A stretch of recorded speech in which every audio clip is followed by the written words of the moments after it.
¿Sí? Entonces, básicamente eso, para tenerlo claro. Eso está por lo menos un poquito explicado en Proyecto E, pero es para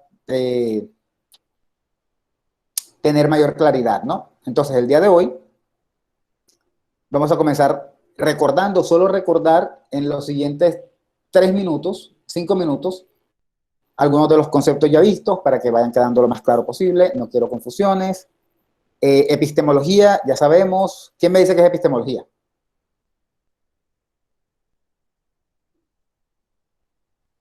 Voy a ponerle un punto a quien me diga que es epistemología. Conocimiento científico. ¿Cómo? Es una rama de la filosofía La que estudia el conocimiento científico. el conocimiento. Bueno, no podemos así porque sí, lo siento, no hay punto para ninguno. Muy chévere todo lo que respondieron, pero no hay punto para ninguno porque, sí lo iba a poner, de hecho estaba buscando la lista. No hay punto para ninguno porque responden así, entonces uno dice un pedacito y el otro otro y el otro otro. ¿Sí? Entonces así no aguanta porque me tocaría poner a los tres. Bueno, en efecto, la epistemología es una rama de la filosofía que se dedica al estudio del conocimiento científico. ¿Y qué es la gnoseología? ¿Y cómo se diferencia de la epistemología? Dale, Esteban, habla. Y mira algo. La gnoseología se encarga de estudiar el conocimiento general, la naturaleza, límites y el origen. Ok, ¿y cuál sería la diferencia con la epistemología? Es un conocimiento filosófico. Abarca todas las ramas. Ajá, la gnoseología abarca todas las ramas, pero ¿cuál es ¿quién me dice? Yo. O sea, una pregunta fácil. Listo, cielo, dime. Que la gnoseología pues, puede tener cualquier conocimiento general y la epistemología es más científica. Okay. Al conocimiento científico. Sí, se centra en el estudio. Muy bien. Voy a ponerle, verdad, los punticos para que se motiven. Cielo es Cielo Natalia, pero no me acuerdo su apellido. Salgado. Sí. Voy a poner Sí sabe. asterisco. Y el otro muchacho que habló primero, si no me acuerdo, Esteban de Jesús González. Profesor, ¿y yo? Anda, profe, yo también hablé. La primera pregunta no valió porque hablaron 3 al tiempo. Y en el caso de Frank habló en la primera y habló en la segunda. Somos un equipo, profesor. ¿Ah? ¿Cómo? Chévere. Te voy a dividir el... Equipo, entonces punto para Profe, yo siempre estoy hablando en su clase. No me pone ni un punto. Porque decidí ponerlos hoy. Cálmate. Bueno, ¿y qué es la metodología?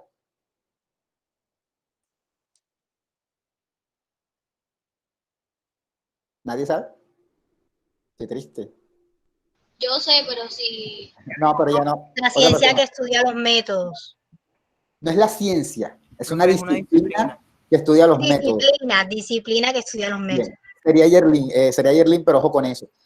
Yerlin, para complementar, ¿y por qué, si nosotros tenemos una clase de metodología, por qué alguna idea de por qué tomamos ese concepto aquí? ¿Por qué lo volvimos a mirar?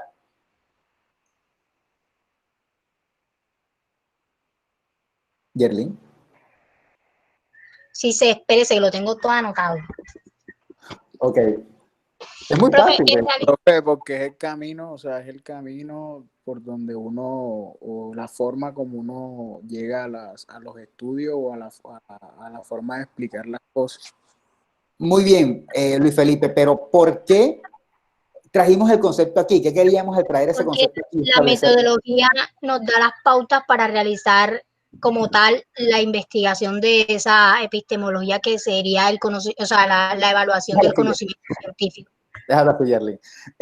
Más o menos, de pronto tienes una idea, pero está un poco confusa. Profe, porque gracias a la metodología es que podemos revisar si una investigación como tal es científica o no. No, eso no sería la razón.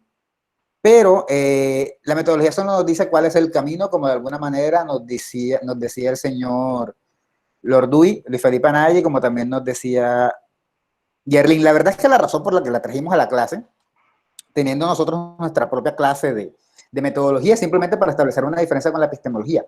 Ambas se encargan del conocimiento científico, pero una nos dice el camino y la otra nos dice si ese conocimiento es válido o no. Esa es la verdadera respuesta, ¿no? Porque así como establecemos una diferencia entre gnoseología y epistemología, también establecimos una diferencia entre metodología y epistemología, ¿sí? Ahora, ¿qué es el conocimiento científico? No, ya respondiste ahorita. Pero para que sepa que siempre estoy pendiente, ¿yo? Sí, claro, Esteban, muy bien, vale, chévere. ¿Quién me responde? Ahora sí, Frank, es tu turno, no hay nadie peleándose por eso. Hágale. ¿Qué es el conocimiento para la epistemología? Es el punto de vista de la epistemología. Es un proceso mental. Es un proceso mental, ajá, que tiene lugar en qué pasa ahí. Tiene lugar en la generación de concepción, de concepción o el nacimiento de ideas. ¿Qué? O el nacimiento de las ideas. Ok, es el nacimiento de las ideas, ahí como entre Marta y Sara lo dijeron, ¿no? Desde el punto de vista epistemológico, es un proceso mental en el que tiene lugar la generación o la concepción de ideas. Básicamente es eso, generar ideas, generar conocimiento. Eso es para la epistemología el conocimiento, ¿no?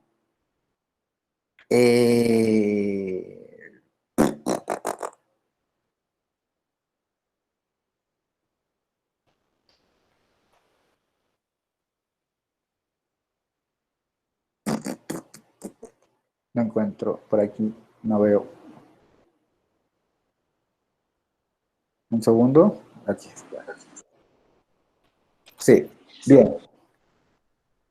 Ahora, bueno, ¿qué es el conocimiento? Desde la epistemología es el lugar que tiene el proceso, es el proceso mental en el que tiene lugar la generación de la concepción de ideas. Se compone de 4 elementos. ¿Cuáles son? ¿Puedo? Sí.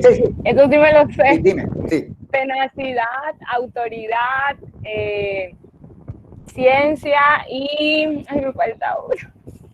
Y metafísica, algo así, bueno, o amplión. Como se habrán dado cuenta, Marta está equivocada, así no es. Marta está equivocada, esa no es la respuesta. Facultad, actividad, resultado y lenguaje. Muy bien, Sara. En efecto, es facultad, actividad, resultado y lenguaje. Es como un proceso más o menos de creación del conocimiento. Primero razonamos o entendemos qué es lo que puede estar pasando. Luego, con base en lo que vemos en la realidad que está pasando, formamos un concepto, es decir, como una especie de postulamiento, ¿no? Postulamos como una especie de concepto, como una especie de teoría de qué es lo que está pasando. Luego analizamos un posible resultado de lo que estamos concretando. ¿Sí? O sea, como quien dice, vemos lo que está pasando. Esa es la facultad de ver. Luego nos creamos nuestra teoría, esa es la actividad. Luego en el resultado sustentamos nuestra teoría, razonamos, la pensamos, la construimos y luego creamos un lenguaje o utilizamos nuestro lenguaje para explicar esa teoría.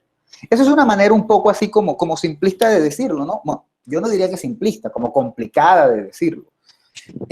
Porque puede ser incluso más simple, no tiene que ser necesariamente con una teoría, puede ser con un simple concepto, como cuando uno está pensando en qué les digo, en simplemente un concepto para el trabajo de grado, ¿no? No tiene que ser todo el trabajo de grado, sino que de repente ustedes están analizando algo en los medios de comunicación, como de pronto el posible comportamiento de ciertos presentadores, y hay algo que ellos hacen que ustedes no logran explicarlo y se inventan el concepto. Dicen, ah, mira, los presentadores cuando salen en pantalla últimamente, por ejemplo, hace muchos años los presentadores en televisión eran sumamente serios. O sea, eran sobrios, no se reían, no interactuaban. Desde hace unos 15 años para acá, yo no sé si lo notan que los presentadores se ríen entre ellos, interactúan, son como más amenos, ¿no? Más familiares. Entonces, imagínense que alguien hace un estudio de eso y dice, yo estoy analizando presentadores. Y dentro de ese estudio decide analizar ese pequeño comportamiento. Y entonces dice, fíjate, los presentadores son más amenos. ¿Cómo puedo llamar eso? Bueno, entonces ya primero lo pensaron. Hay una diferencia con cómo eran antes. Hubo un proceso de razonamiento. Luego, ¿cómo voy a llamar eso? Le voy a llamar la nueva camaradería de los presentadores. Muy bien. Ya lo definieron, la nueva camaradería de los presentadores. Entonces luego crean el concepto, los juicios y raciocinios, es decir, comienzan ya a explicar en qué consiste eso de la nueva camaradería de los presentadores. Y lo definen y dicen, esto se hace para esto se hace para que el público se sienta más ameno, para que lo sienta más cercano, para que sienta que comparten aspectos. Y luego crea un texto en el que explica, en toda la investigación que hace, que la investigación tiene 100 páginas, dedica 100 a explicar eso que he llamado nueva camaradería de presentadores, ¿sí? O sea, no necesariamente la creación, el uso de estos 4 elementos tiene que ser para crear una investigación.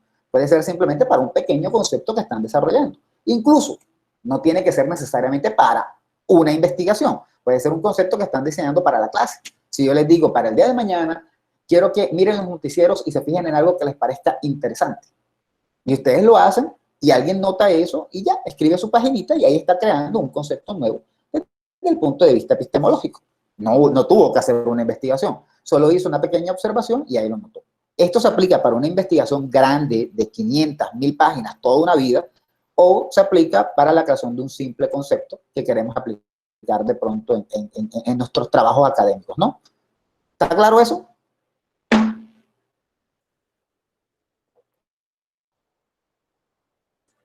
¿Está claro eso? Sí, profe. Sí, lo que quiero es que no crean que generar conocimiento en la investigación es sinónimo de hacer una investigación larga y completa. No. A veces generamos conocimiento incluso en una clase. Incluso cuando nos ponemos a discutir, si estuviéramos en una clase de teoría y nos pusiéramos a discutir sobre diferentes cosas, ustedes a veces hacen planteamientos súper interesantes. Y no solamente ustedes, en diferentes salones. Ahí están creando conocimiento desde el punto de vista epistemológico. Lo razonan, le proponen un nombre, lo explican y tratan de explicarse ustedes a través del lenguaje para como mantener como la coherencia, ¿no? Como no salirse del discurso bonito, del discurso académico, no hablar así de... Y esa vaina, entonces, ¿qué uno hace? No, sino que ustedes tratan de manejar un discurso apropiado. Ahí están haciendo ustedes, aunque ustedes no se den cuenta, ciencia. O sea, ustedes pueden considerarse aprendices de científicos, ¿sí? Bueno, ¿qué es la ciencia? Bueno, la ciencia es un cuerpo organizado. Bueno, mentira, no lo voy a decir yo. ¿Quién me dice qué es la ciencia? No. Tengo un montón de cosas abiertas. ¿Quién me dice qué es la ciencia?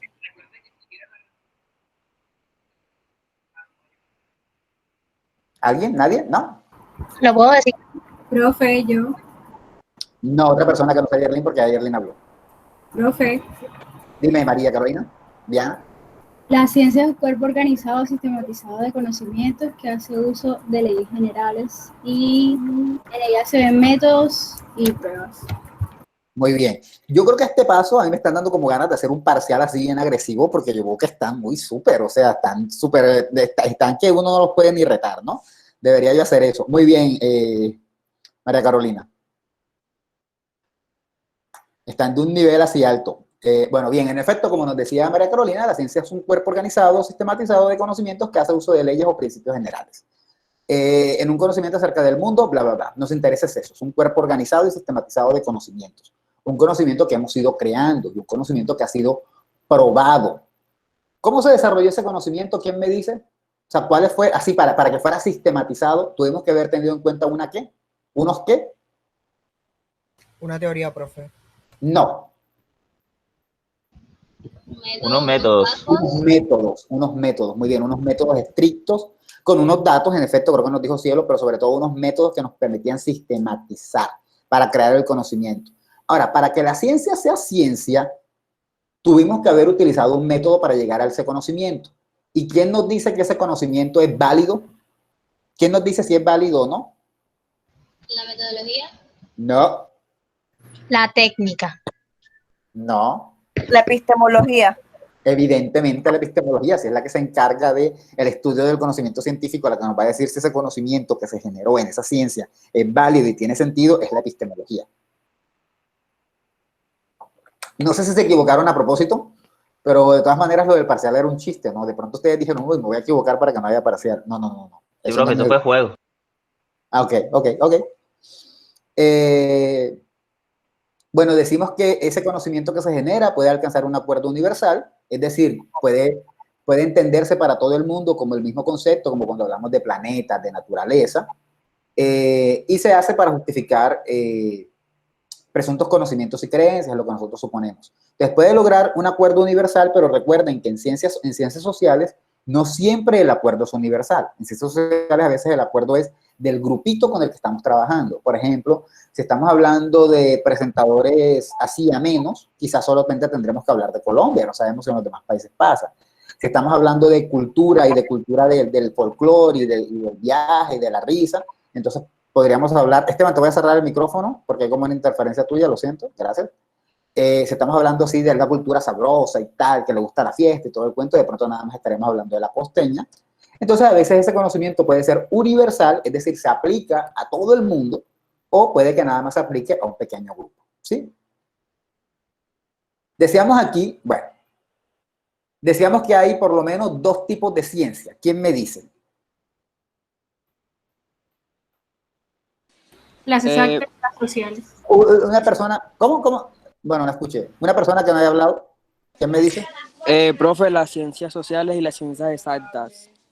No. Las formales y las factuales. La formal y la factual. Muy bien. Muy bien. ¿Qué me dijo? Formales y factuales me dice Andrés, y Juliet me había dicho ¿qué? Lo mismo, ok. Esas mismas, sí. Sí, claro. ¿Cómo no? Ah, pues todos me escucharon. Yo no. Qué casualidad. Todos te escucharon menos yo. Qué casualidad. No, mentira. Digamos que hablar los dos el tiempo. Isaac Daniel decía sociales y exactas. ¿Cuál es el problema con la palabra exactas? Profe. Isaac Daniel, te voy a dar el chance porque tú te equivocaste. Dale, habla. Profe, que todas tienen algo de inexactitud. Ajá. Y hablar de ciencia exacta implica que las sociales no son exactas, y eso no es siempre así. Exacto, muy bien. En primer lugar, todas pueden tener algo de inexactitud, porque algo que está aprobado ahora mismo puede que se desapruebe después. Y en segundo lugar, ya uno como que va con el prejuicio de, las ciencias sociales no son exactas. Eso lo vive mucha gente, ¿saben? El semestre pasado, no sé si ustedes saben quién es Juan Sebastián de Cuarto. El semestre pasado me causó mucha gracia porque tuve una conversación como de 15 minutos con Juan Sebastián, porque estaba discutiendo con un amigo del ingeniero que le decía que esto de estudiar comunicaciones era fácil, esto no era ciencia, porque mucha gente tiene esa percepción de que, tú estudias comunicación, eso no es una ciencia, ahí no hacen investigación de verdad. Entonces, eso es bien importante, por eso es que el concepto de exactas ha desaparecido, porque mucha gente cree eso, mucha gente, y yo tengo un amigo médico que pues era de los que decía, yo hago algo que realmente sí le sirve al mundo, y yo me quedaba como que eres un imbécil, pero bueno, realmente mucha gente cree eso, mucha gente cree que si estudias matemática eres más inteligente que estudiar comunicación. Eso no tiene que ver. Muchos deciden, no, yo voy a estudiar esta carrera como sociales o filosofía porque eso va a ser más fácil, o sociología. No necesariamente es así, eso es una idea errada. Y por eso es que se ha cambiado ese concepto de ciencias exactas y sociales, y se habla más entonces de factuales y de lógicas, ¿no? Y dentro de las factuales se encuentran, por ejemplo, las ciencias naturales, que entrañan la biología, la física y todas las demás, y las sociales, ¿sí? Isaac Daniel Arroyo. Pero fíjense que en la lectura que tengan que hacer para hoy, Sandra Valdetarro, de hecho, lo que viene a decirnos en un pedacito, es como que ciencia en general, porque la verdad ya no sabemos ni cuál es exacta, ni cuál no, ni cuál es social, ni cuál es factual, ni cuál nada, ya no sabemos nada. Y es bien interesante porque también es una postura incluso más rebelde. Bien. Hablábamos de una teoría y decíamos que, ¿quién me dice que es una teoría? Profe, es un conjunto de conceptos. Ok, Isaac, pero otra persona que amplíe. Profe, son conceptos que aún no han sido probados. O sea, no que no han sido probados, que pueden que sean falsos. O sea, diciendo lo que con mis palabras. Obtienen mediante una investigación, durante una investigación. Ajá, más o menos. Son suposiciones que se hacen sobre algún tema con ciertos conceptos, pero sin verificación o... Claro, están sometidos a verificación. Digamos que entre los tres hicieron como un mini concepto, pero básicamente es eso, es la construcción de conceptos que buscan explicar fenómenos, o sea, buscan darnos cuenta de qué es lo que está pasando con algo, y que tratan de manejar conceptos interrelacionados, o sea, como una cosa depende de la otra para explicar algo de lo que no tenemos explicación. Es un poco supuesto, de hecho, como lo han dicho. Entendemos la teoría como el conjunto de constructos, es decir, conceptos, podemos decirle simplemente el conjunto de conceptos que se relacionan, relacionados, definiciones y proposiciones que presentan una visión sistemática del fenómeno. Es decir, cómo un grupo de conceptos los tomamos y los unimos para poder explicar un fenómeno. Y ese fenómeno aún no ha sido probado. Cuando el fenómeno se prueba y se comprueba y nos damos cuenta que en efecto funciona como nosotros queremos o como nosotros dijimos que funcionaba, entonces esa teoría se convierte en una ley, profe. Una ley. Muy bien, Daniel. Muy bien, Olga. Bien. Dicho eso, pues ya sabemos que una ley científica surge de la existencia, o sea, de la comprobación de que existe una relación entre fenómenos, entre distintos factores. Ahora, una ley puede que exista ahora mismo y que ya la demos por hecho, pero que luego pueda cambiar, ¿sí? Bien. Y finalmente hablábamos de la investigación científica, y aquí voy a irme rápido para poder ya entrar porque ya llevamos un rato, que básicamente sabemos que es una actividad de la mente. El objeto de la ciencia es construir síntesis que satisfagan las necesidades intelectuales comunes de toda la humanidad, es decir, hacer una investigación científica para luego poder explicar de forma muy breve y muy concisa un fenómeno del que hay muchas teorías. Imagínense lo que pudo haber sido para las culturas en un principio el rayo. Para algunas podría ser la rabia de Dios, para otras podría ser el recuerdo de que estamos vivos, para otras podría ser tantas cosas, y simplemente viene la ciencia, resume todo eso, desecha lo que no le sirve, que era casi todo, y nos explica realmente por qué se produce un rayo de una forma más sintética y que todos comprendamos. Tiene dos propósitos: producir conocimiento y teorías y resolver problemas prácticos. Esto no siempre se aplica. A veces podemos resolver problemas prácticos. Por ejemplo, las ciencias médicas, si quieren curar el VIH, que es un proceso en el que se está y que de alguna manera se está muy cerca, ellos quieren resolver un problema práctico, que es que la gente no se muera de VIH, de SIDA. Pero no siempre se quiere resolver problemas prácticos. Si yo me dedico a estudiar cómo hablan los cartageneros, yo no estoy resolviendo ningún problema práctico. Simplemente quiero producir conocimiento, ¿sí? Entonces, pueden ser las dos cosas o puede ser una. Lo que siempre está presente es producir conocimiento. Ni siquiera producir teorías. A veces no producimos teorías, pero sí producimos conocimiento. ¿Está claro? ¿Dudas sobre esto que acabo de decir, que de alguna manera es nuevo? ¿Nadie? ¿Nunca? ¿No? ¿Puedes repetirlo? Simple. La investigación científica tiene dos propósitos. El primero, producir conocimiento y teorías. Y el segundo, resolver problemas prácticos.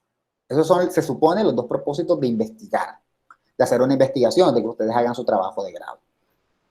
Pero a veces ese segundo propósito de resolver problemas prácticos no se cumple. ¿Por qué? Porque de pronto el tema que estamos investigando no es un problema práctico. Cuando hablamos de problema práctico, nos referimos a que es un problema de la sociedad, algo que está mal, algo que hay que cambiar. Por eso decía, por ejemplo, el VIH como virus, ¿no? El SIDA como virus. Está mal, la gente no debería morirse de eso, ojalá la gente no se muriera de nada.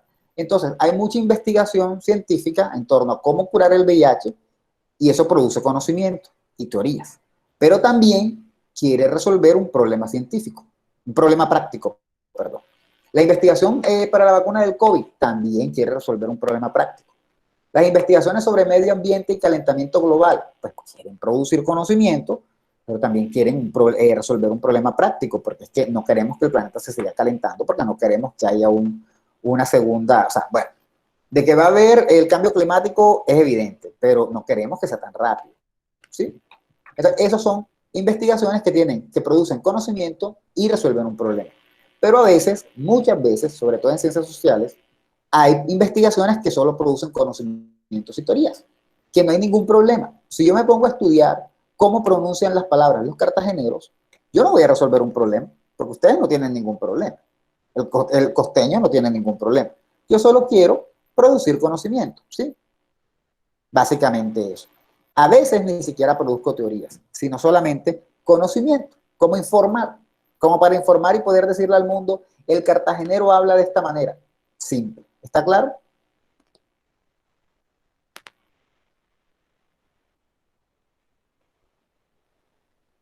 ¿Hola? Sí, profe, está claro. Bueno, sí, está claro. En el trabajo de grado de Leonardo y Gina, que presentaron hace 2 semanas, ellos están investigando cómo perciben los jóvenes, investigaron pues, cómo perciben los jóvenes la sexualidad en televisión, el sexo en televisión y qué tanto les afecta. Ellos querían producir conocimiento y no iban a resolver un problema práctico. pero sí estaban como en camino, ¿no? Porque entonces hablar de que tanto contenido sexual puede afectar a los jóvenes, adolescentes de colegio, sí es un tema interesante, porque eso a la larga podría evitar o sea, no sabemos si la televisión es la que mal influencia a los jóvenes o de pronto no les permite, no mala influencia, sexo no es malo, no quiero que se escuche así, sino que de pronto hay una mala educación y eso genera pues los embarazos, enfermedades y todo ese tipo de cosas, ¿no? Entonces, ese no era un trabajo que tuviera por intención de resolver un problema práctico, pero se podía convertir en eso, si ellos afianzaban un poquito. Y hay otras investigaciones que no había ningún problema práctico que resolver. Por ejemplo, en el caso de la de Martín y Caroline, que ellos querían era analizar cómo eran las portadas de Cubo y cuál era el tipo de gente cuáles eran los factores por los que la gente leía el periódico. Ahí no había ningún problema práctico. Simplemente querían generar conocimiento, bueno, para saber por qué la gente lee el periódico. ¿Sí? ¿Sí ven cómo esa diferencia? Entonces, hay a veces trabajos que pueden generar cambio y a veces que no. Todos los trabajos de profesores educativos, de colegios, cuando los profesores son investigadores, quieren resolver un problema práctico. Uy, esos estudiantes de tercero de epistemología no prestan ni atención. Me voy a inventar una investigación para que presten atención y puedan entender. Yo ahí quiero generar conocimiento y resolver un problema práctico. ¿Está claro?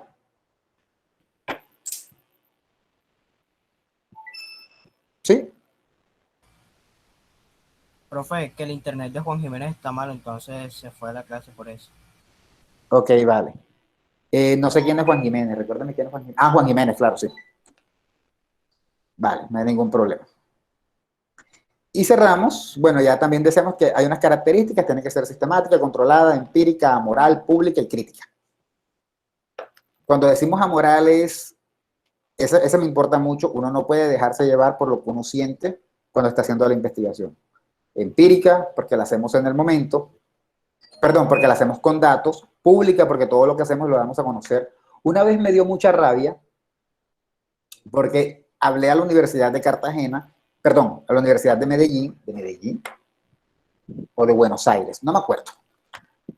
Creo que fue en Buenos Aires. Y les dije que yo necesitaba sus entrevistas, ni siquiera eran para mí, eran por un profesor mío muy importante aquí en Latinoamérica, un puertorriqueño muy importante. Y les dije que el profesor Luis Ortiz necesitaba esas entrevistas porque él estaba haciendo unas investigaciones. Las entrevistas eran de ellos. Pero se supone que esas entrevistas debían ser públicas, ¿no? Y ellos me dijeron que no podían pasármelas porque ellos estaban investigando con esas entrevistas y que en el momento no estaban disponibles al público. ¿Ustedes creen que esa es una actitud científica?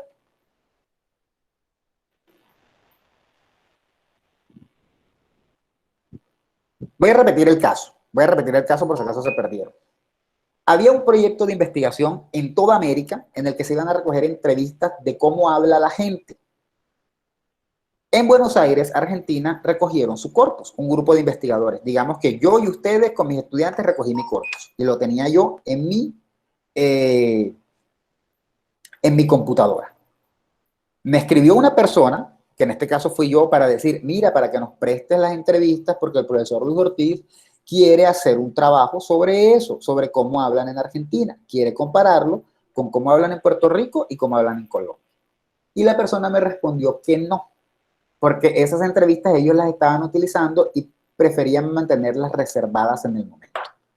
Esa actitud de esa persona que me respondió eso, ¿es científica? ¿Ustedes qué creen? Pues creo que sí. ¿Por qué? Porque usted la clase pasada estaba diciendo que si alguien va a hacer una investigación y tomaba como algunas cosas de una investigación que había hecho otra persona, pues lo que tú ibas a hacer es como repetir lo que esa persona está diciendo, pero, o sea, sin tú haber analizado la situación desde mi perspectiva. Ok. De pronto tienes un poco de razón, pero lo cierto es que esas entrevistas eran como, o sea, el profesor las iba a analizar, ¿no? El profesor las iba a analizar, no era como que ellos me iban a pasar a mí los resultados. El profesor las iba a analizar. Apenas eran los datos, como quien dice, y ojo, eran datos que cuando ellos los recogieron y se inscribieron en el proyecto internacional, tenían que estar disponibles para todo el mundo. Eso de pronto es un cambio, ¿no? Eso de pronto no fui claro en ello. En efecto, como dice Daimer, yo considero que no es científica ni profesional, porque hay mejores maneras de decir las cosas. Esos datos debían ser, lo que sí es cierto es que esos datos debían ser de dominio público. Ahora, lo que a mí me preocupa de esos datos es que eso pasó hace 7 años y al sol de hoy esa gente no ha publicado nada. Entonces, ni dejaron que Luis las utilizara, ni las utilizaron ellos, no se sabe nada de lo que se hizo en Argentina. Y entonces, ¿qué se gana con eso? La investigación hay que hacerla pública. Ahora, si es tu investigación de trabajo de grado, sí, ya se convierten en datos obsoletos. Muy bien, Daimer. Si es tu investigación de trabajo de grado y es tuya, ok, resérvatela. No hay ningún problema. Pero si tú te comprometiste a crear una investigación que tú ibas a darle al público para que el público también lo usara, entonces después no digas que no lo es, que no lo vas a hacer. Ese era principalmente el problema ahí. Todo lo que investigamos deberíamos someterlo a que lo vean, ¿sí? Todo lo que investigamos deberíamos permitir que la gente lo vea. Incluso a veces si nos piden los datos, yo puedo pensar algo como, bueno, yo te voy a dar mis datos, yo no tengo ningún problema. Tú los analizarás de una manera, yo de otra. Si tú lo haces mejor, qué bien por ti, de pronto eres más inteligente que yo. Debería ser de pronto un poco la actitud. Es como, por ejemplo, si ustedes se gradúan, eso me llamó mucho la atención una vez, en la que un grupo se graduó, un grupo sustentó su trabajo de grado, y a mí me pareció muy bueno el trabajo de grado, y le dije, ¿tú me puedes prestar tu trabajo de grado? Es que tengo un grupo de estudiantes y me gustaría mostrarles con tu trabajo de grado cómo se debe hacer un trabajo de grado. Pero, muy bien, perfecto, ¿me da su correo? Sí, toma, aquí está mi correo. Y nunca jamás me enviaron el trabajo de grado. Es una tontería. De pronto eran jóvenes, de pronto eran estudiantes, y de pronto en su cabeza estaba la idea de, uy, este tipo me va a robar. Y es como, no, o sea, tampoco, bájate de la nube, ya quisieras tú que yo te robara. Suena arrogante, pero es así. O sea, mal que bien, yo soy un profesor, esas personas estaban apenas terminando, aunque bueno, a veces hay profesores que se hacen eso. Y era como, no te puedo robar. Si ya tú entregaste tu tesis en la universidad, ya es tuya. Por mucho que yo saque un artículo después diciendo que esos datos son míos, ya tú tienes la prueba de que la universidad va a probar que es tuya. Relájate, ¿sí? Entonces, eso no es una actitud científica. Es una actitud de pronto un poco inocente o egoísta, como lo quieran ver, pero no es científico. ¿Sí está claro? Bien. La teoría, pues las investigaciones científicas se guían generalmente por teoría e hipótesis que quieren comprobar. Y bueno, elementos indispensables y necesarios de la investigación, un lenguaje especializado. Esto no lo hablamos la vez pasada. Todas las investigaciones tienen un lenguaje especializado. ¿Qué quiere decir eso? Eso quiere decir que uno no habla como si uno estuviera hablando en la esquina de la casa. Uno utiliza los términos apropiados, ¿no? Para poder hablar en su investigación. Si en una investigación lingüística a los sonidos de la lengua se les llama fonemas, ustedes no van a decir, y los sonidos que le salen a uno, los fonemas se pronuncian de tal manera. Los sonidos que le salen a uno se pronuncian de tal manera. No, eso tiene un nombre en su ciencia. Se llama fonema. Si en comunicación, por ejemplo, los medios de comunicación son técnica o tecnología. ¿Lo qué? Tecnología.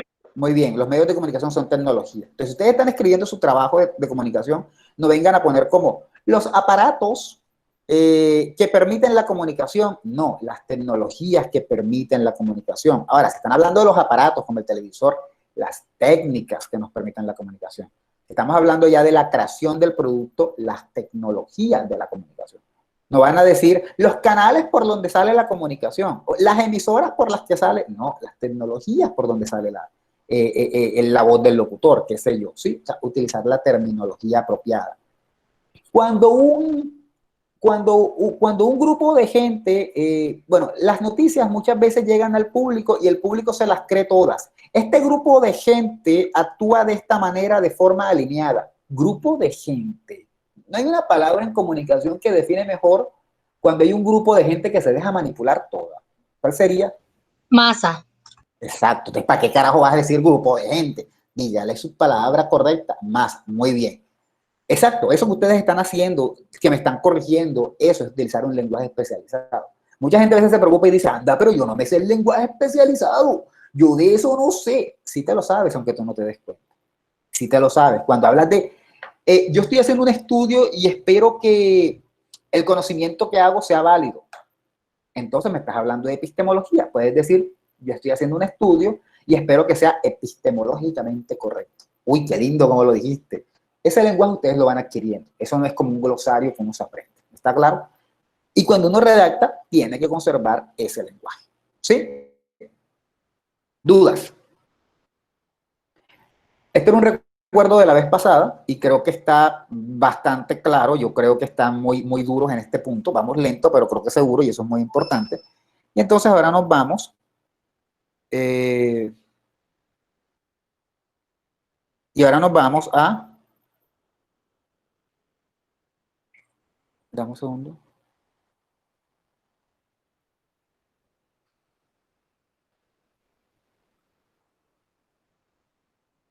Manu. Ah, ok, ya. Esta es Alejandra. Es que Alejandra me mandaba un mensaje y no sabía quién era porque tengo... Fue bien chistoso la semana pasada, me pasó un show con Alejandra aquí para contárselos.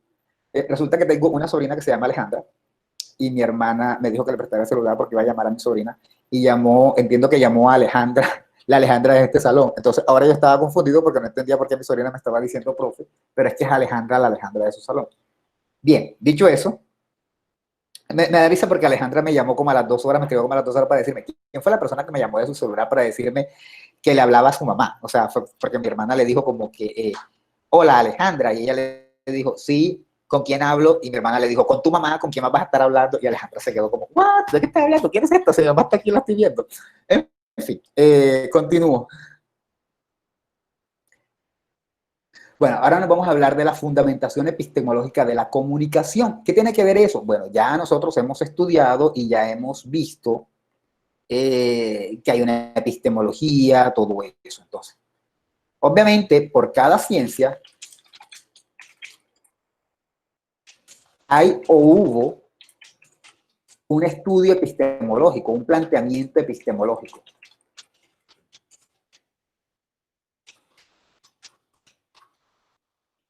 Epistemológico. ¿Qué quiere decir eso de que hubo un planteamiento epistemológico? Cuando cada ciencia va surgiendo, cuando cada ciencia va naciendo, la epistemología entra en acción, porque entran como a validar, ¿no? Como a decir, uy, esta ciencia sí es de verdad, esta ciencia sí vale la pena, lo que esta ciencia está haciendo sí tiene sentido. Entonces, cada que una ciencia nace, entra en juego la epistemología. ¿Me entiendes? Es como la revisión, es como si fuera el médico. Cuando un bebé nace, el médico lo revisa todo el tiempo, las enfermeras están muy pendientes de él, incluso cuando se va para la casa, la ama está pendiente de si se hizo popó, de si tiene hambre, está en el control de las horas, que el niño hace un medio ruido y la ama enseguida mira para ver qué es lo que tiene, porque están como muy pendientes, no de que salga bien. En ese caso, cuando una ciencia está naciendo, la epistemología está muy pendiente de que las teorías, los conceptos, la metodología y el objeto de estudio sean claros. Si no hay claridad, puede que esa ciencia no llegue a ser ciencia y se muera, ¿no? Ahora, ¿cómo es eso de que una ciencia nace? Bueno, no es verdad que todas las ciencias existen desde siempre. Hay ciencias que, bueno, que habrán comenzado desde hace mucho tiempo, como las ciencias de la naturaleza, comenzaron en la época, bueno, desde Galileo comenzó el estudio de la física, desde mucho antes, y se fueron concretando. En el siglo XVII, muchas ciencias surgen y se concretan, ¿no? Se concreta lo que es la física, la química, la matemática, pero otras ciencias quizá les costó un poco más de tiempo porque de pronto no había gente muy interesada, o precisamente porque no se habían visto desde una perspectiva epistemológica. Como la lingüística. ¿La lingüística de cuánto es? De hace poquito, apenas ¿de cuándo es la lingüística? Juliet, recuérdame. ¿Tú debes saber esa respuesta? Profe. Hace como 70 años, profe. 70 años, no. Claro que no, Juliet. Entonces no me acuerdo, sorry. No te preocupes. Bien. Ha de tener unos 100 años más o menos. El libro que da pie y que permite que surja la lingüística se llama Curso de Lingüística General y salió en 1903 gracias a Ferdinand de Saussure. Entonces, desde ahí es que comienza, obviamente cuando ese libro sale, Saussure pudo haber dicho misa, pero enseguida no fue lingüística.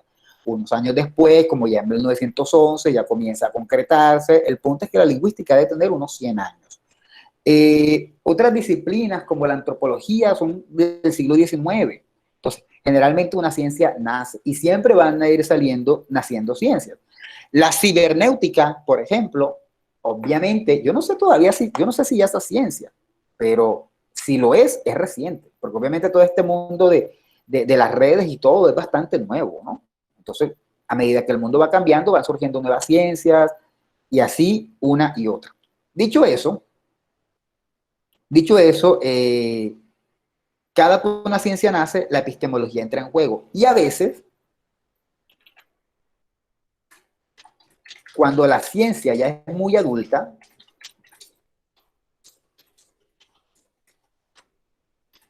ni siquiera se estudia epistemológicamente. Alex, una preguntita. ¿Esto era lo que vamos a ver, lo de Sandra, o esto es otra cosa?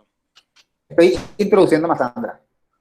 Ah, ok. O sea, porque tú pusiste en el proyecto lo de las formas de adquirir conocimiento, ¿cierto? Sí. Ok. Y haremos lo posible por llegar allá, pero no necesariamente, vamos lento. ¿Qué quiere decir esto cuando la ciencia ya es adulta ni siquiera se estudia epistemológicamente? Bueno, muy simple. Cuando ya la ciencia ya lleva muchos siglos y ya es claro que es una ciencia, ya no se analiza, ya no hay clases de epistemología. Aunque ellas tienen su epistemología, ya no hay clases de eso. Por ejemplo, una persona que estudia física, yo no creo que tenga una clase de epistemología de la física. Hombre, la física lleva ¿cuántos siglos siendo una ciencia dura? ¿Sí? Básicamente eso. Dicho eso, ¿por qué si vemos fundamentación epistemológica de la comunicación? Porque la comunicación, como ciencia, es bastante reciente. De hecho, aún hay gente que sostiene que la comunicación no es una ciencia. ¿Está claro? Entonces, por eso es que esta clase puede que sea necesaria para ustedes. ¿Sí? ¿Dudas sobre esto? Profe, ¿puedes repetir esa parte? ¿Cuál? ¿Toda? No, la última parte. Solamente decía que en el caso de la comunicación, bueno, ya dijimos que cuando una ciencia ya lleva mucho tiempo, ya tiene muchas teorías y muchas cosas ya hechas y el objeto es claro y todo, ya prácticamente ni siquiera se le presta mucha atención a su epistemología. Pero en el caso de la comunicación, que es una ciencia bastante reciente, sí es importante estudiar su epistemología o tener una clase de epistemología, porque eso es lo que nos permite determinar si estamos hablando de una ciencia o no. De hecho, hay mucha gente que todavía sostiene que la comunicación no es una ciencia, ¿sí? Entonces, por eso es que todavía estamos en esa discusión entre si es ciencia o no es ciencia, si es ciencia o no es ciencia, y por eso es que una clase como esta resulta necesaria, ¿sí? Bien, ¿dudas hasta ahí? Ya. Dicho eso, ahora sí metiéndonos de pronto en el libro de Sandra, aunque no sé si lleguemos a los 4 tipos de conocimiento, lo primero que hace Sandra en su primer capítulo es abordar por qué la comunicación es importante y cómo la está viendo ella. Generalmente nosotros asumimos la comunicación como yo digo cosas, tú dices cosas y nos respondemos. O en términos de medios de comunicación, se entiende muchas veces como está pasando algo en el televisor, yo lo veo, lo recibo, lo critico, ya. Pero la comunicación es un poco más que eso. Por lo menos desde la perspectiva de Sandra Valdetarro, ¿no? Entonces, primero, la comunicación en su dimensión simbólica y antropológica es la fundamentación particular del hombre. ¿Qué quiere decir esto? Que el hombre es hombre desde el punto de vista antropológico, es decir, desde el punto de vista cultural, porque se puede comunicar.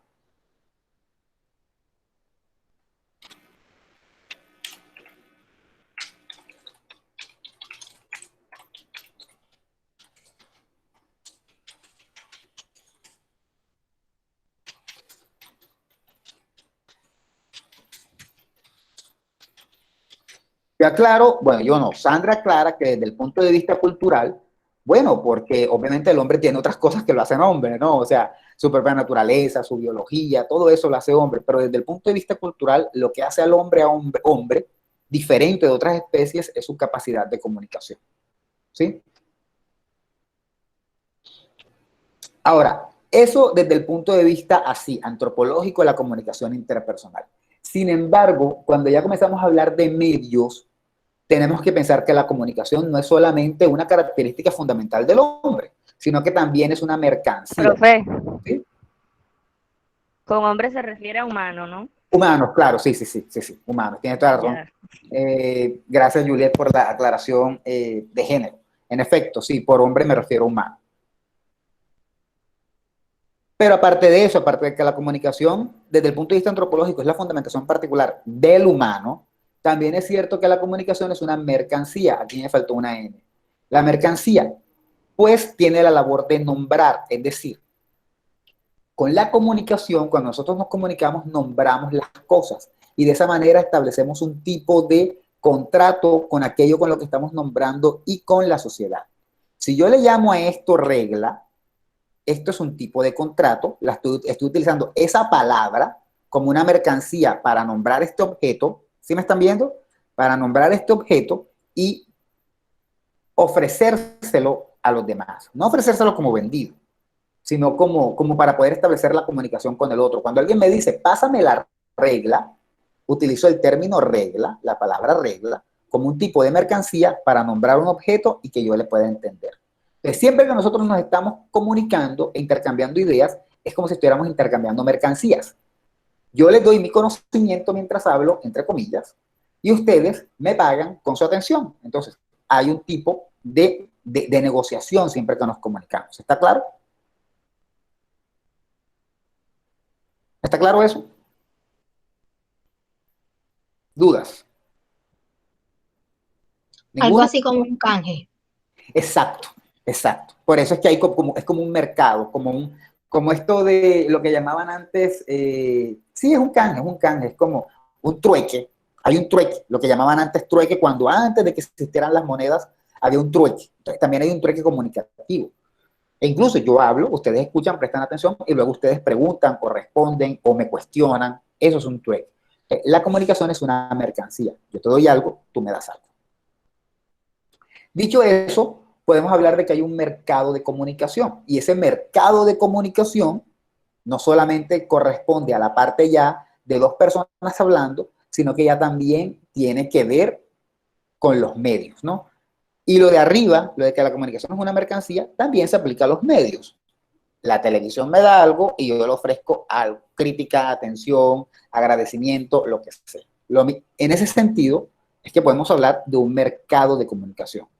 No es que vendamos la palabra, es que hay una capacidad inherente en comunicarnos para de alguna manera vendernos conceptos y vendernos información. Eso en un sentido simbólico y antropológico, es decir, es un mercado de la comunicación desde el punto de vista cultural, no es que se vendan palabras, no. Esto no tiene que ver con ir a una clase y aprender una lengua pagando, no.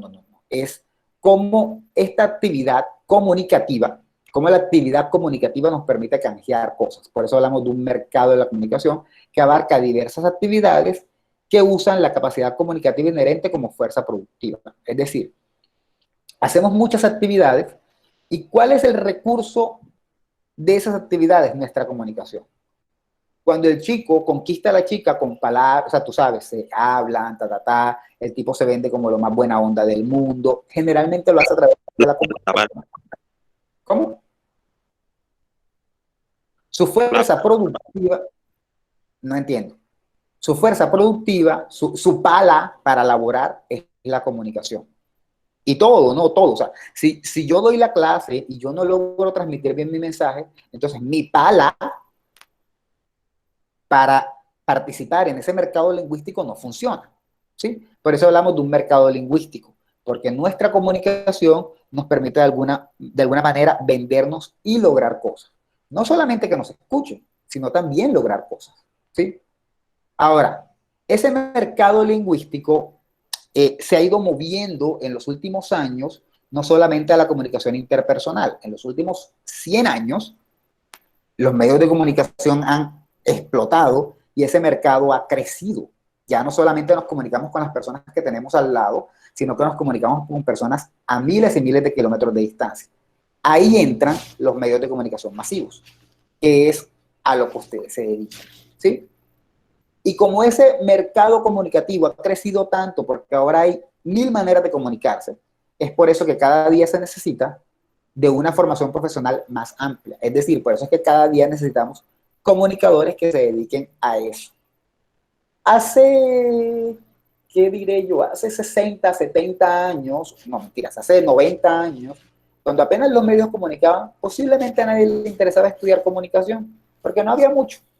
Pero últimamente hay mucho más y por eso es necesario que haya más profesionales. Dicho eso, si se necesitan profesionales en una rama, debe haber una ciencia detrás, porque alguien debe estarlo estudiando. ¿Está claro? ¿Dudas hasta aquí? ¿Ninguna? Ok. Bueno, la comunicación es central en el creciente contexto social y político. ¿Por qué? Bueno, sí. Dentro de este contexto actual en el que estamos, hay como una especie de crisis, ¿no? Hay como una especie de falta de confianza y una intensa sensación de inseguridad. ¿Qué quiere decir eso? Nos está llegando tanta información a través de los medios en los últimos 20 años que ya nosotros no estamos seguros de nada. O sea, es muy rara la persona, bueno, sí los hay, pero son raras las personas que creen fielmente en el político X o en el político Y. En general, como que nos preguntamos, estamos insatisfechos, y no solo en política, en medios, en lo que comemos incluso, porque de pronto antes éramos felices comiendo lo que la mamá hacía, pero desde que entramos desde que existe Tasty en Facebook y nos publican videos de cómo cocinar cosas más sabrosas, eso nos da como una sensación de inseguridad, como, uy, siempre puedo obtener esto, siempre las cosas pueden ser mejor, ¿sí? Eso está generado por los medios actualmente. Y en ese contexto, de alguna manera, hay que adaptarse y hay que volver a aprender a vivir con la comunicación. Sé que lo estoy pintando de una manera trágica, pero miren, no es mentira. O sea, realmente hay tanta comunicación, estamos ante tanta comunicación que ya casi que no estamos seguros de nada. Yo no sé si a ustedes les pasa, pero a veces escucho una noticia y yo lo primero que digo, ¿sí será verdad eso? ¿No será verdad eso? ¿Sí me entiendes? Por ejemplo, vemos las cifras del COVID, hoy hubo 5.000. Lo primero que uno dice es, uy, qué bueno, y luego dice, ¿y si será verdad? ¿Por qué? Porque tenemos tanta información de que las cosas están malas, de que las cosas están buenas, de que tal, y eso nos genera esa sensación de, hay una crisis de confianza y una intensa sensación de inseguridad. ¿No les pasa eso? De que de pronto ven cosas en redes y dudan antes de creerlo.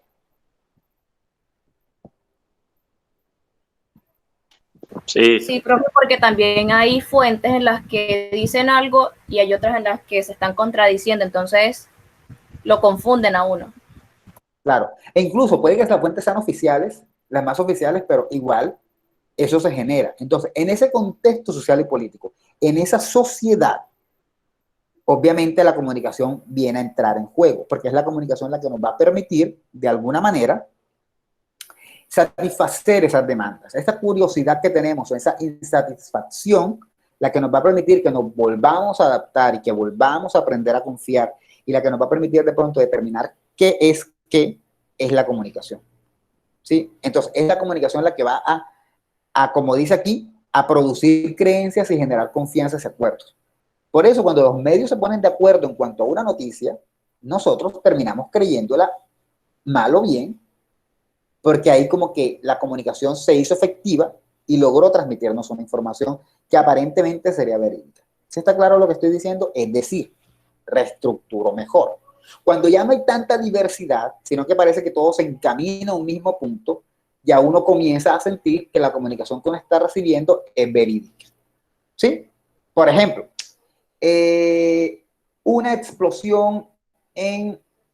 Oh, se me olvidó el país. ¿Dónde fue el país donde hubo la explosión esta impresionante hace como un mes? ¿Quién me lo recuerda?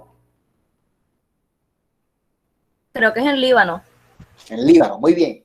En Líbano hubo una explosión. Lo primero que pasa es que la explosión sale, tú la ves en Facebook y dices, uy, ¿qué sería eso?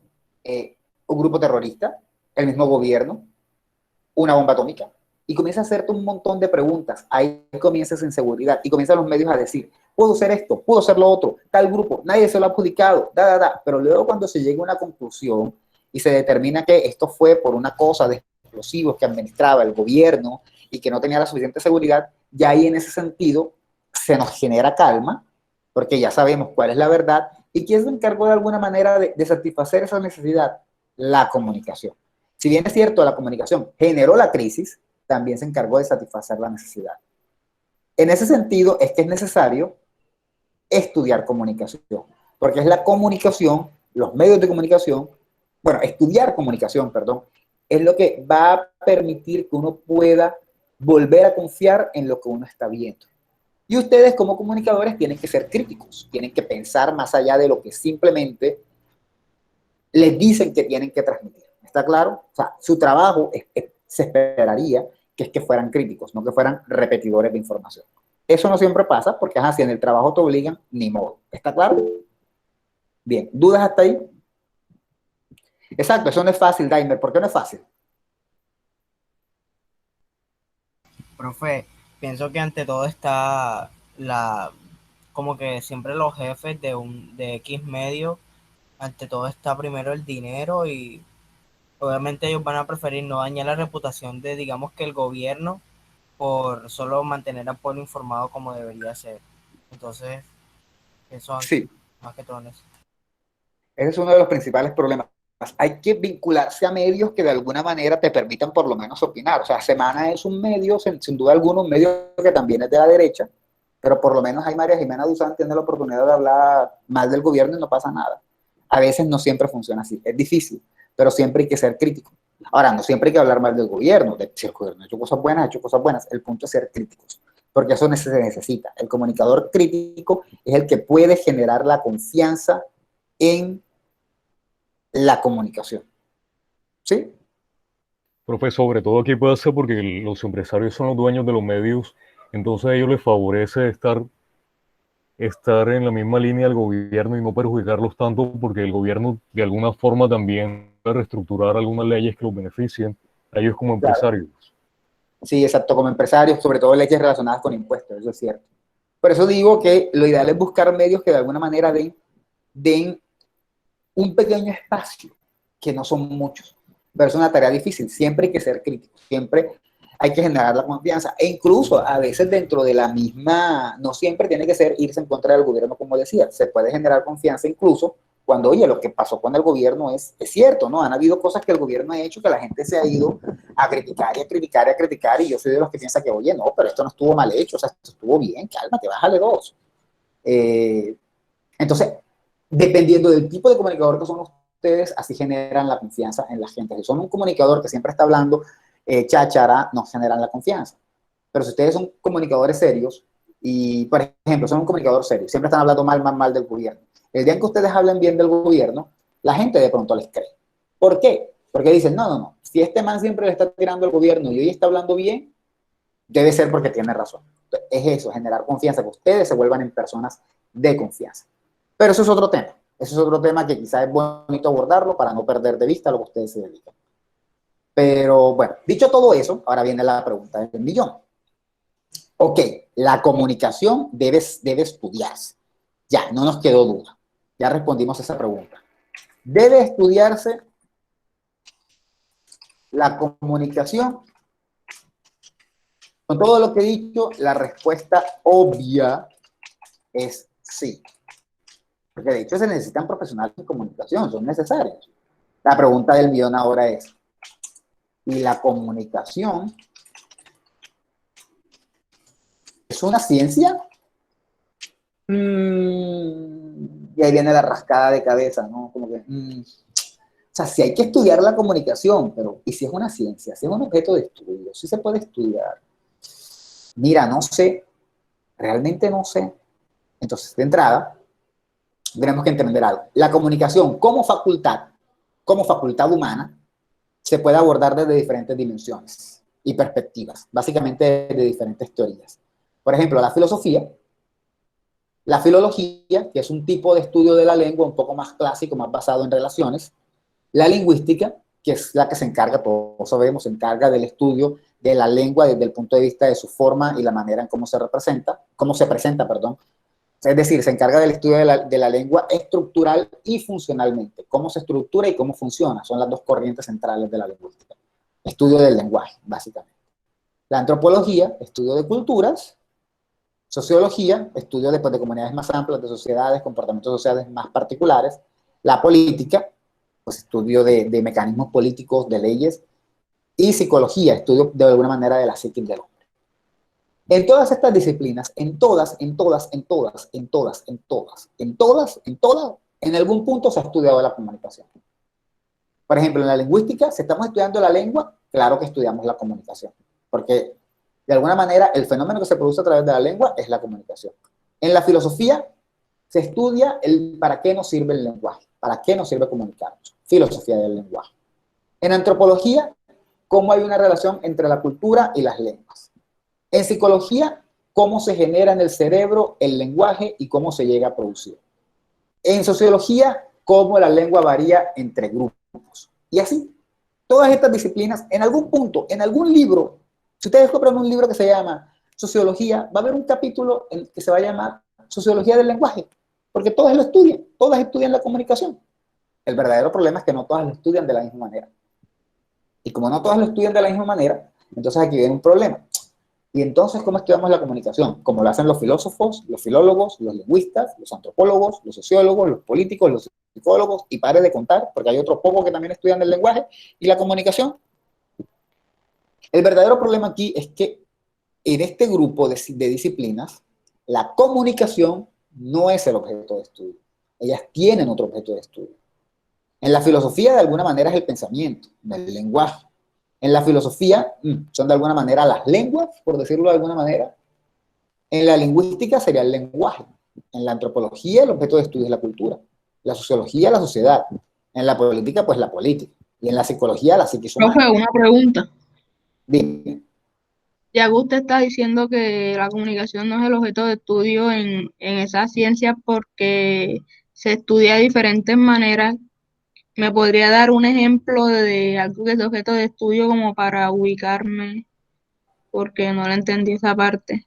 Como que un ejemplo de algo que sea objeto de estudio, algo que sea ciencia.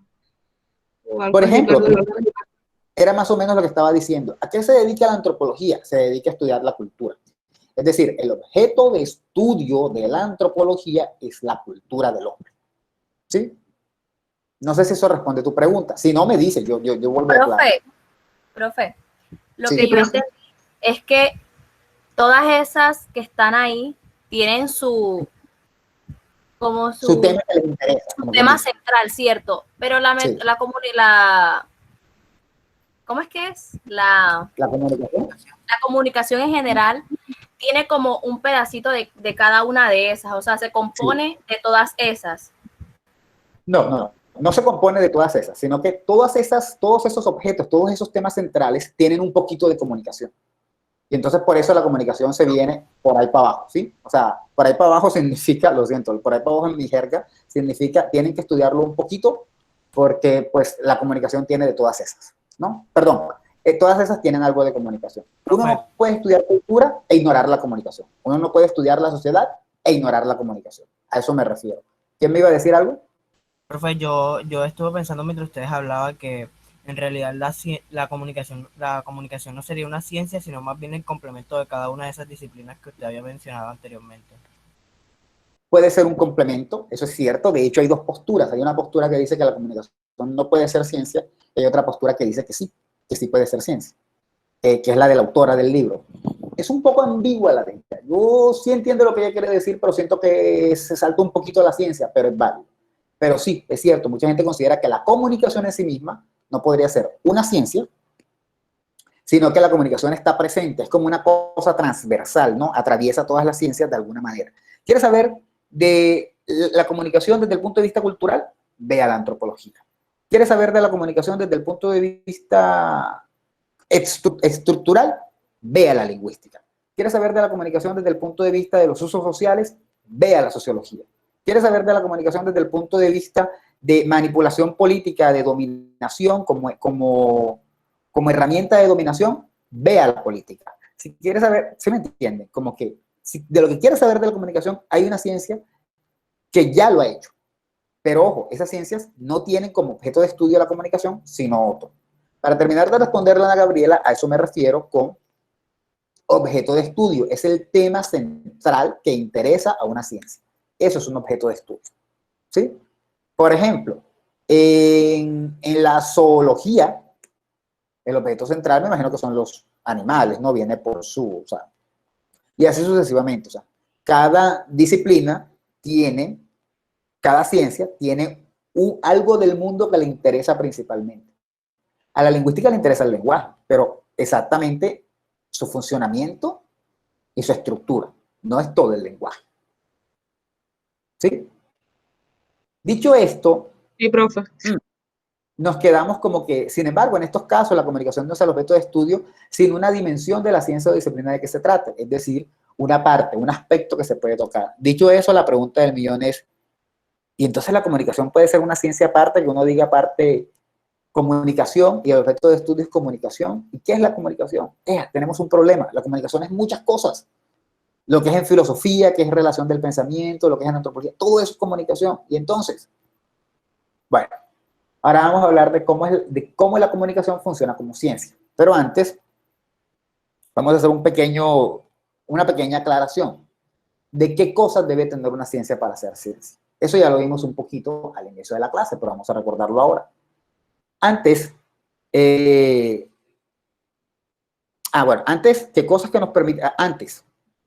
Punto. Cosas que nos permiten definir qué es una ciencia. ¿Cómo sabemos qué es una ciencia? ¿O qué debe tener una ciencia para ser ciencia?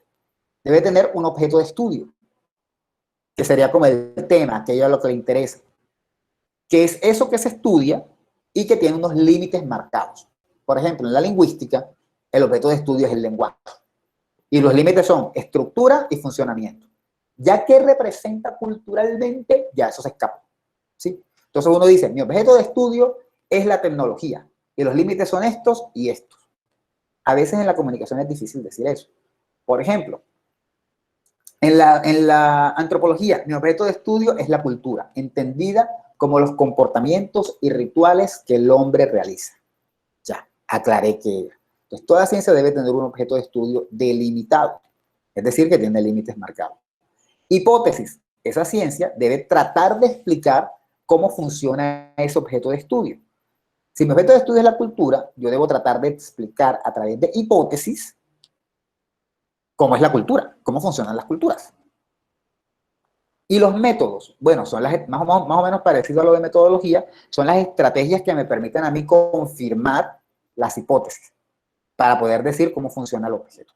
¿Sí está claro? O sea, tengo que tener algo que me interesa estudiar, tengo que proponer algo de cómo funciona eso que me interesa estudiar y tengo que tener unos métodos para poder decir cómo voy a comprobar eso que yo creo que explica cómo funciona mi objeto. Van en línea recta. Los métodos me permiten decir cómo voy a comprobar las hipótesis que explican mi objeto de estudio. ¿Sí está claro? Así, de eso se compone una ciencia, de esos tres elementos. En hipótesis también incluimos teorías, ¿no? Por si acaso. Quiero que quede claro eso para que no les quede la duda de por qué las teorías no están ahí. Las hipótesis incluyen teorías.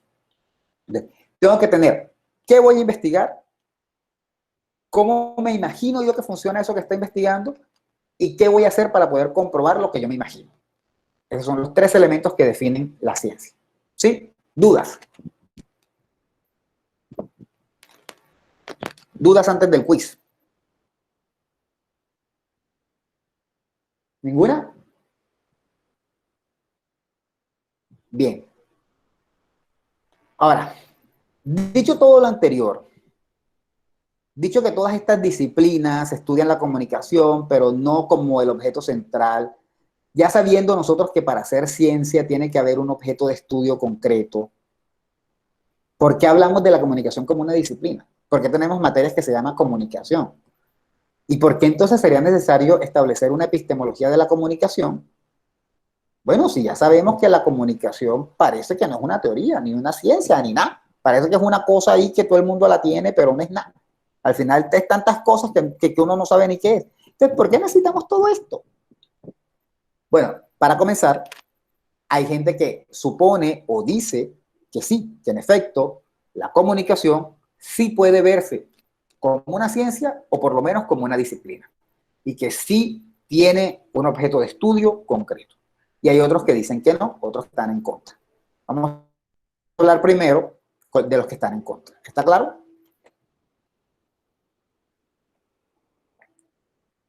Y esos que están en contra, lo primero que dicen es que no puede existir una epistemología de la comunicación porque la comunicación es una cosa muy general, porque se estudia desde la cultura, desde la estructura, desde cómo funciona, desde cómo sirve para manipular, desde todo eso.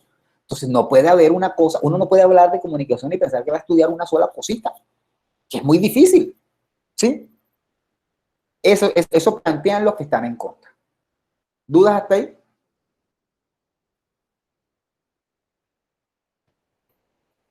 Muy bien. Dicen, por ejemplo, que la comunicación se derrama en un amplio número de disciplinas, las que vimos antes. O sea, que la comunicación está presente en todas estas. Y en las que faltan, porque ahí faltan. Ahí podríamos incluir otro, en la psiquiatría también podría estar incluida ahí. Por ejemplo, también podríamos hablar, no sé, se me ocurre, hay un poco de arqueología cuando se habla de reconstrucción de lenguas. Entonces, la comunicación, ¿sí? Te va a subir esta clase a YouTube. Sí, porque está muy complicada. O sea, tras de que no entiendo casi, el internet no me está colaborando, entonces no estoy entendiendo bien. Así que mejor la veo cuando... Ok, ¿los demás también están teniendo problemas para comprender o...? Las diapos, ¿qué pasó con las diapos?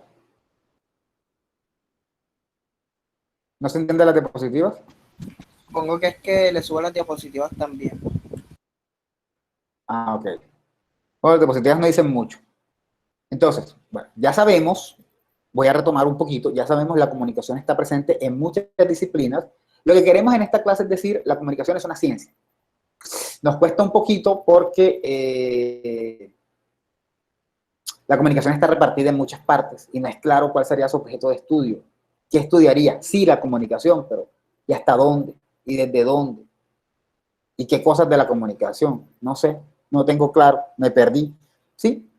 Eso es lo que pasa. Por eso es que muchos dicen, no, no puede ser una ciencia si no sabemos ni qué es lo que vamos a estudiar. La comunicación, sí, chévere, pero ¿y qué de la comunicación? Cuando alguien dice, por ejemplo, vamos a estudiar al hombre, generalmente, bueno, vamos a estudiar su cultura, su comportamiento, su lenguaje, sus motivaciones, su capacidad de pensar, como que una perspectiva muy específica, ¿no? Pero con la comunicación no pasa eso. Entonces, por eso decimos que se derrama sobre un amplio número de disciplinas y que hay diferentes perspectivas de estudio, que es lo que estoy diciendo. Se puede estudiar la comunicación como factor para dominar, la comunicación como medio para establecer relaciones, la comunicación como constructor de la sociedad, la comunicación como estructura. Hay muchas maneras de estudiar la comunicación. Entonces, como hay tantas perspectivas, es difícil delimitar la comunicación. Y eso impide que haya un objeto concreto.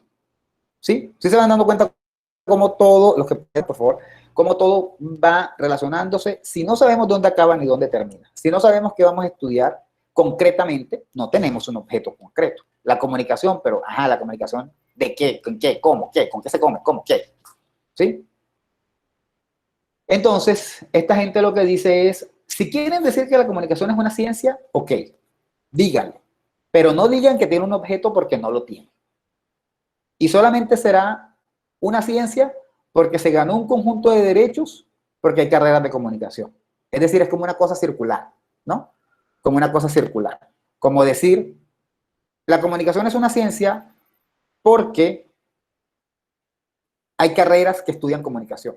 Y como hay carreras que estudian comunicación, por eso la comunicación es una ciencia. ¿Sí logran ver eso? Es como, no hay como una justificación. Ellos dicen, no hay una justificación real.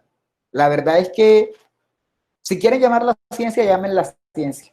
Y el único argumento que tienen para llamarla ciencia es porque hay carreras de comunicación. Ya, no tienen ningún otro. Porque como, ajá, tampoco van a salir ustedes graduándose y que les digan, ¿tú estudias una ciencia? No, no estudié ninguna ciencia. Sería raro. Si ustedes son comunicadores, debieron haber estudiado alguna ciencia para poder tener un título de profesional. Entonces, hay que decirle ciencia a los que estudian comunicación, puedan que diga que estudiar en una ciencia.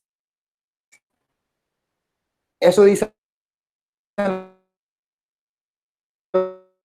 que están en contra. Esto suena un poco confuso, pero lo que quiero llegar es a eso, que dicen, la comunicación no tiene nada de lo que necesita para hacer. Certificar que hay carreras de comunicación de ciencia, no lo tiene. ¿Sí? Entonces, ¿cuál es la conclusión? Que ellos dicen, la comunicación carece de aquello que define lo que es una ciencia. Y habíamos dicho antes que la comunicación, ya habíamos dicho antes que toda ciencia debe tener un objeto de estudio, toda ciencia debe tener unas hipótesis y toda ciencia debe tener unos métodos. Como la comunicación no tiene nada de eso, aparentemente, entonces la comunicación no puede ser una ciencia. Eso dicen los que están en contra. ¿Está claro? Profe, ¿puede repetir la parte? ¿Está claro? Profe, ¿puede repetir esa parte? Solo que se me fue ¿Esto? internet. Lo que dijo que solamente la comunicación se podía llamar ciencia por... Ah, bueno, que la comunicación solo se puede llamar ciencia. Mejor dicho, ellos dicen, la comunicación no es una ciencia. No lo es. No lo es. No tiene nada de lo que identifica una ciencia. Solamente la pueden llamar ciencia porque hay carreras de comunicación. Entonces, como hay carreras de comunicación y casi todas las carreras del mundo tienen de trasfondo una ciencia, entonces vamos a decir que la comunicación es una ciencia para poder justificar que hay carreras de comunicación. Ya, solo por eso. No porque realmente es una ciencia. Si no hubieran carreras de comunicación como la que ustedes hacen, no tendríamos por qué decir que la comunicación es ciencia. ¿Sí? Ellos dicen, de resto, la comunicación no tiene nada de ciencia. ¿Cómo así que no tiene nada de ciencia? No tiene un dominio de objetos, no tiene un objeto específico, no tiene unas hipótesis, no tiene unos métodos. Esto es lo que dicen los que están en contra. No significa que esto sea en lo que crea yo o en lo que tengamos que creer nosotros. Yo esperaría que ustedes creyeran en la posición que está a favor. ¿Está claro? ¿Dudas hasta aquí? Profe, entonces si no está dictaminada o evaluada como una ciencia, entonces ¿cómo es? ¿Qué es? ¿Cómo se determina? Exacto, pero es que esa es una posición, eso todavía está en pelea, por eso es que la clase es necesaria. Eso todavía está en pelea. Ahora nos falta ver cuál es la segunda parte donde Sandra Valdetarro se nos dice, sí es una ciencia por esto y por esto. ¿Sí?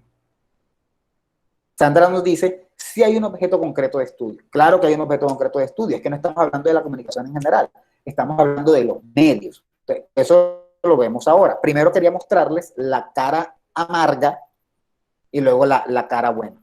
Entonces, la teoría que tienen las comunicaciones que dimos el semestre pasado, sí, Marta. Lo que sucede es que esta es apenas una cara de la moneda, la cara mala de la moneda. Hay una cara buena que es la que dice, sí hay una ciencia de la comunicación, sí hay ciencias de la comunicación. Y esa es la que nos falta ver. De hecho, eso sí, si ustedes recuerdan, las teorías que vimos el semestre pasado son casi todas hechas por otras personas que no son comunicadores. Después es que comienzan a ser las comunicadores, pero al principio no. Repito, Daimer me dijo que repitiera, y pues la comunicación carece de un dominio de objetos, no tiene hipótesis y no tiene métodos. Y como no tiene nada de eso, los que están en contra de que la comunicación se denomine ciencia, dicen, por esos tres argumentos, no es una ciencia. ¿Sí? Sin embargo, es una contradicción. Al principio vimos que es necesario estudiar la comunicación. Entonces, luego viene la postura en la que se plantea que sí, que en efecto es una ciencia. ¿Dudas hasta aquí?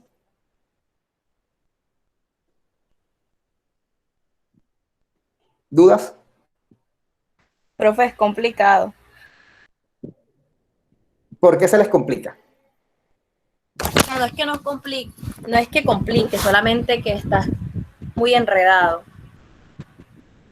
Porque obviamente para que haya ciencia hay unos métodos, hay unas teorías, pero la comunicación como tal no las tiene, entonces ahí está la confusión. Exacto. Ahí está como el meollo de todo. Exacto. Falta ahora cuando veamos cómo explica Sandra, cómo explica Valdetarro, para poder decir si es ciencia por esto y por lo otro, cuando nos demos cuenta, ok, bueno, visto así, pues sí pasa por ciencia. Hasta ahora, uno queda convencido, uno va en la lectura y uno queda convencido, ustedes irían por la lectura y ustedes quedaron convencidos de que sí, en efecto, eso no es ninguna ciencia. ¿Cómo me van a hacer creer que es ciencia después de decirme todo eso? No, vamos lento, luego vamos a ver, porque sí podemos considerar que es una ciencia, ¿sí? Sin embargo, Bueno, yo tenía planeado algo para realizar hoy, una pequeña actividad. Sí, dime. Entonces, esto de que no es ciencia, en realidad es una teoría nada más. Es una posición. Es una posición. Nos falta ver la posición que dice que sí. Por eso cuando estábamos viendo las diapositivas, veíamos que aquí dice, hay dos posiciones, una en contra y otra a favor. Hemos visto hasta ahora la que está en contra. Nos falta la que está a favor. ¿Está claro? Y entiendo que la mayoría de ustedes se convencieron de que en efecto no lo es. Todos ustedes ahora mismo están con la que está en contra. Vamos a escuchar luego la que está a favor.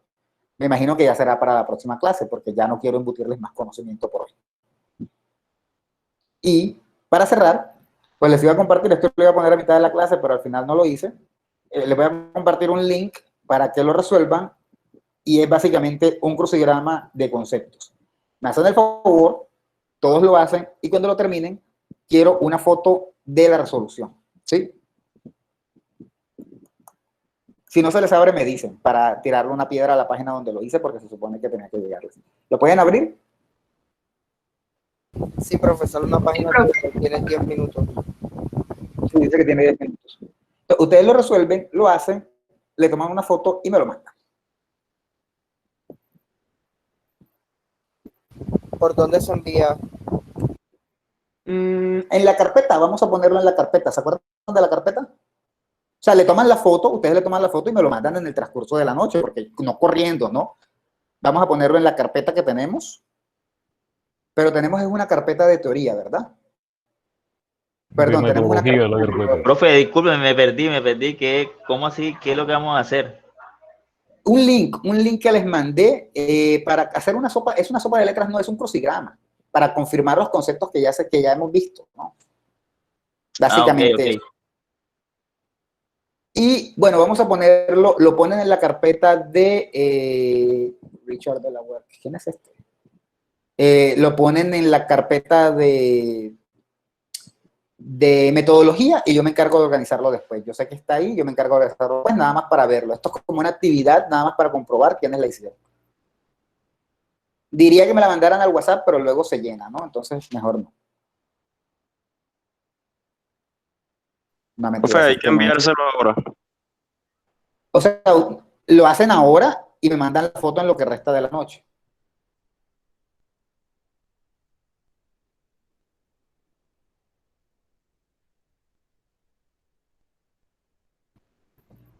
¿Sí pueden? ¿Sí se le miden? Es una cosa fácil, es una cosa como para hacer algo entretenido.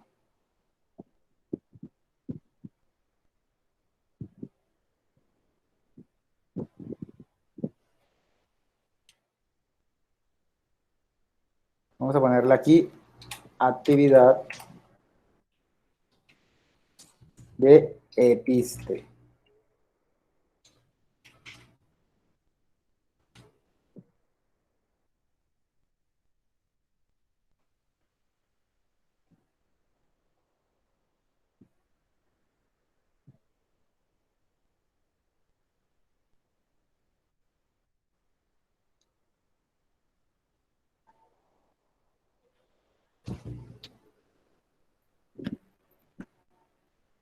Ah, Marta dijo que ella creaba una carpeta. Perfecto, si ella la crea mejor. Que ella se le mide, así me gustan los monitores, eficientes, responsables, para eso se les paga. ¿Se les paga con qué? ¿Ustedes por qué creen que a Marta le va bien en la materia? ¿Creen que se lo gana? Claro que no.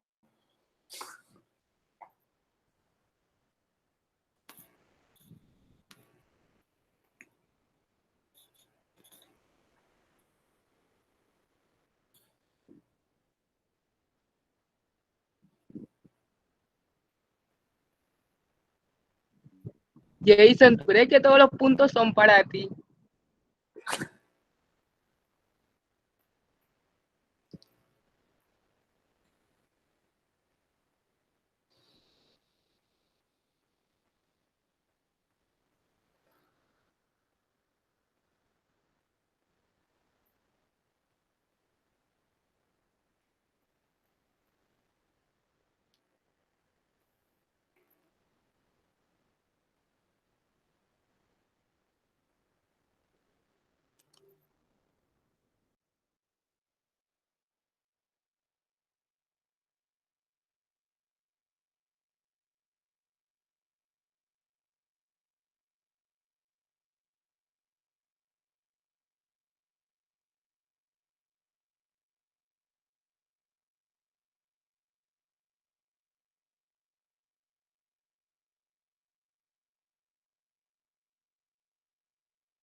Bueno, yo voy a dejar de grabar para que no le quede tan largo para los que vayan a ver la clase virtual.